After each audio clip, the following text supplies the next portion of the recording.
नमस्कार, मी मंदार जोशी. तारांगणमध्ये आपलं खूप खूप स्वागत. रसिको, येत्या 1 मेला नाच गं घुमा हा चित्रपट प्रदर्शित होतो आहे. परेश मोकाशी त्याचे दिग्दर्शक आहेत आणि त्याच्यात एक अतिशय महत्त्वाची भूमिका साकारली आहे ती प्रसिद्ध अभिनेत्री मुक्ता बर्वेनं. मुक्ता, सर्वप्रथम मी तुझं अभिनंदन ह्याच्यासाठी करतो, 40शीतले चोर हा सिनेमा बघितला आणि त्यात तुम्ही काय कमाल केली आणि स्पेशली तुझं कॅरेक्टर खूप धमाल केली. आणि म्हणजे मी सुरुवात इथंपासून करतोय की मुक्ता बर्वे हे नाव ज्या चित्रपटाशी असोसिएट असतं तिथं चांगल्या मनोरंजनाची खात्री असती. हे गेल्या जवळपास 1.5 दशकात तू ते सिद्ध केलं आहे. त्यामुळं प्रेक्षकांनाही खात्री आहे, एकतर परेश मोकाशी दिग्दर्शक आहेत आणि त्यात तू, सुकन्या, अशी छान सगळी टीम आहे. तर मला तुला विचारायचं आहे की तू सिलेक्टिव्ह आहेस, तू पटकन कुठलाही असा सिनेमा घेत नाहीत. तर हा प्रस्ताव ज्यावेळी आला तुझ्याकडं सिनेमाचा, अशा कोणत्या गोष्टी होत्या की तुला की आवडला आणि पटकन हा सिनेमा करावा असं वाटलं तुला? जसं तुम्ही माझ्याविषयी म्हणालात तसं जे आमचे दिग्दर्शक आहेत परेश मोकाशी यांच्याविषयी पण मला म्हणायला आवडेल की तेही सिलेक्टिव्ह काम करतात.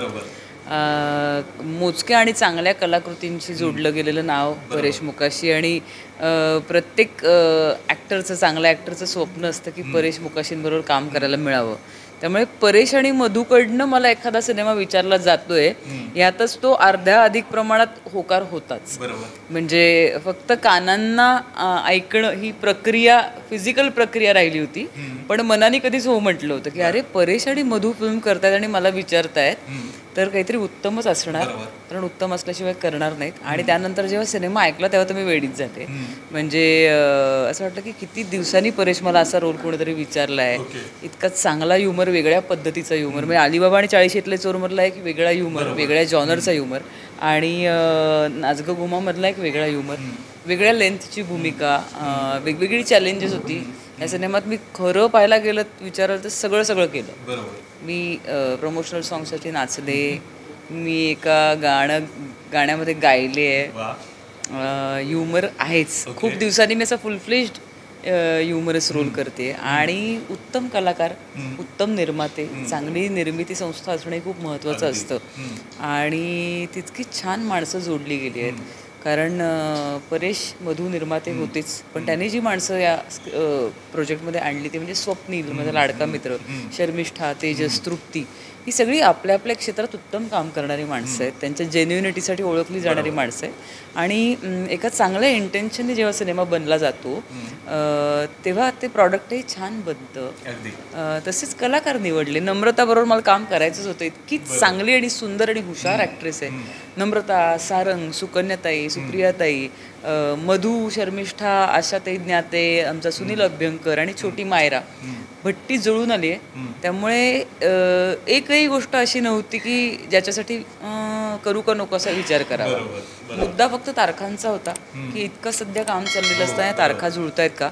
पण त्यासाठी पुन्हा मी निर्मात्यांना पूर्ण श्रेय देईन. ज्या पद्धतीचं प्लॅनिंग आहे, ज्या पद्धतीची टीम आहे परेशची, प्रोडक्शनची सुद्धा आणि दिग्दर्शक म्हणून सुद्धा, त्यांनी काय शेड्यूल केलं. आमचा अक्षय जो परेशचा असोसिएट आहे त्यांनी काय शेड्यूल लावलं होतं. माझे प्रयोग ॲडजस्ट करून, माझ्या इतर कामांची सांगड घालून रिलीजपर्यंतचं सगळं शेड्यूल त्यांनी मला सिनेमा वाचून दाखवायच्या आधी सांगितलं होतं की असं असेल, यात आपण कसं बसवू शकतो. तर कमाल, प्लेजर होतं तुझ्यासाठी. प्लेजर.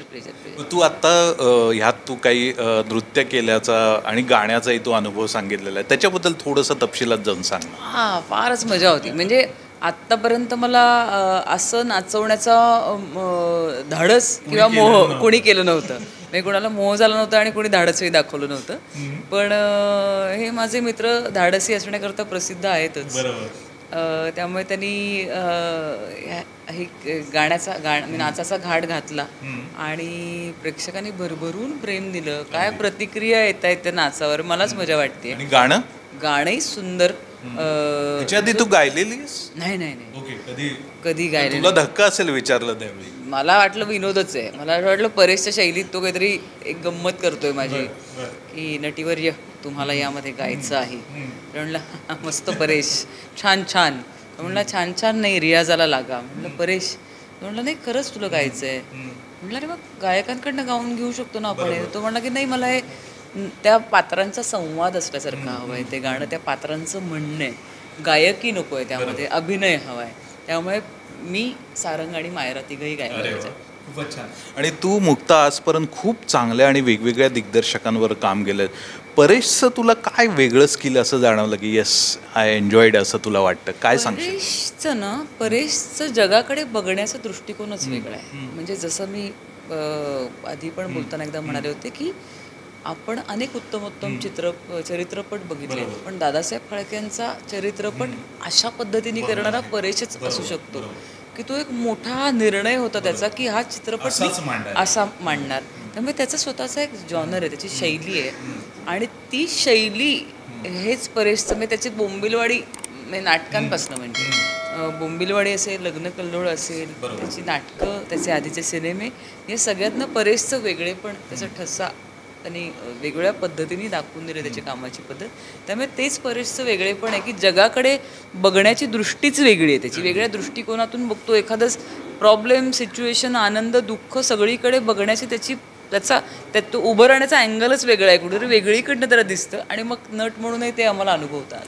तुझं आणि स्वप्नील जोशीचं असोसिएशन सर्व ज्ञात आहे. तुमच्या जोडीवर किती लोकांनी प्रेम केलं हेही सगळ्यांना माहिती आहे. पण तुमचं हे असोसिएशन अत्यंत वेगळं आहे की तो निर्माता आहे आणि तू त्याच्या सिनेमात काम करणारी एक प्रमुख ॲक्ट्रेस आहे.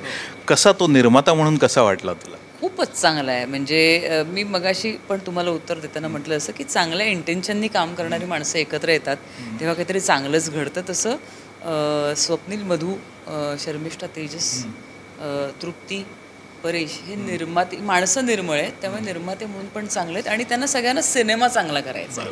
म्हणजे ह्या सगळ्यातनं होणारा बिझनेस किंवा धंदा किंवा गल्ला हा त्याचा महत्त्वाचा भाग असेलच, पण त्याही आधी तो चित्रपट चांगला बनला पाहिजे. म्हणजे साध्या गोष्टीतनं कळतं की प्रमोशनसाठी आम्हाला सगळ्यांना त्यांनी एक छान कपडे शिवून घेतले, जसे फेस्टिव्ह आहेत, एक साजरं करण्याची पद्धत.